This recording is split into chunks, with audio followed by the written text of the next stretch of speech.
شروع اللہ کے نام سے جو بڑا مہربان نہایت رحم کرنے والا ہے۔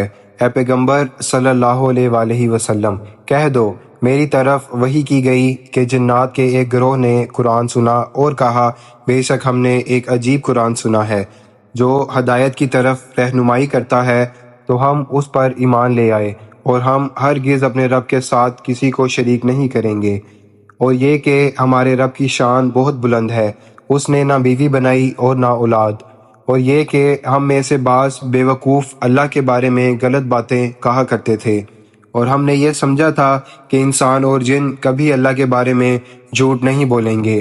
اور یہ کہ کچھ انسان کچھ جنات سے پناہ مانگتے تھے، تو انہوں نے ان کا تکبر اور بڑھا دیا، اور یہ کہ انہوں نے بھی اسی طرح گمان کیا جیسے تم نے کیا کہ اللہ کسی کو دوبارہ نہیں اٹھائے گا۔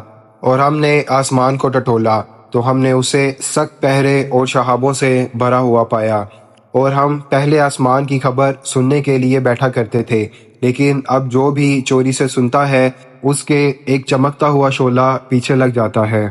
اور ہم نہیں جانتے کہ زمین والوں کے ساتھ کوئی برائی چاہی گئی ہے یا ان کے رب نے ان کے لیے کوئی بھلائی چاہی ہے۔ اور یہ کہ ہم میں کچھ نیک ہیں اور کچھ اس سے کم، ہم مختلف طریقوں میں بٹے ہوئے ہیں۔ اور ہمیں یقین ہے کہ ہم زمین میں اللہ کو عاجز نہیں کر سکتے اور نہ بھاگ کر اس سے بچ سکتے ہیں۔ اور جب ہم نے ہدایت سنی تو ہم اس پر ایمان لے آئے، پس جو کوئی اپنے رب پر ایمان لاتا ہے تو اسے نہ کوئی نقصان ہوگا اور نہ ظلم۔ اور یہ کہ ہم میں کچھ فرما بردار ہیں اور کچھ نافرمان، تو جو فرما بردار ہیں وہی راہ راست پر ہیں، اور جو نافرمان ہیں وہ دوزخ کا ایندھن بنیں گے۔ اور اللہ نے فرمایا اگر وہ سیدھے راستے پر قائم رہتے تو ہم انہیں خوب پانی پلاتے تاکہ ہم ان کو اس میں آزمائیں، اور جو اپنے رب کی یاد سے منہ موڑے گا اللہ اسے سخت عذاب میں ڈال دے گا۔ اور یہ کہ مسجدیں اللہ کے لیے ہیں، پس اللہ کے ساتھ کسی اور کو نہ پکارو۔ اور جب اللہ کے بندے محمد صلی اللہ علیہ وآلہ وسلم نے اسے پکارا تو وہ جن اس کے ارد گرد جمع ہو گئے اور ہجوم کی صورت میں۔ کہہ دو میں صرف اپنے رب کو پکارتا ہوں اور کسی کو اس کا شریک نہیں بناتا۔ کہہ دو میں تمہارے لیے نہ نقصان پہنچا سکتا ہوں اور نہ ہی فائدہ۔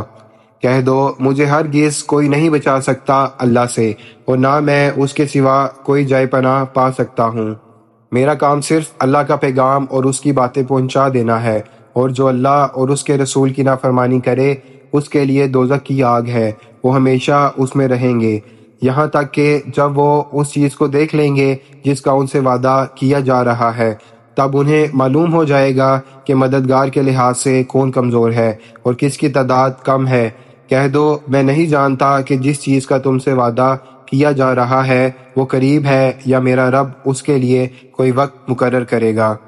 وہی ہے جو غیب کا علم جانتا ہے، اور وہ اپنے غیب پر کسی کو مطلع نہیں کرتا سوائے اس کے جسے وہ رسول چن لے، پھر وہ اس کے آگے اور پیچھے نگہبان مقرر کر دیتا ہے تاکہ وہ جان لے کہ انہوں نے اپنے رب کے پیغامات پہنچا دیے، اور وہ ان کے تمام حالات کو گھیرے ہوئے ہے اور ہر چیز کا شمار کر رکھا ہے۔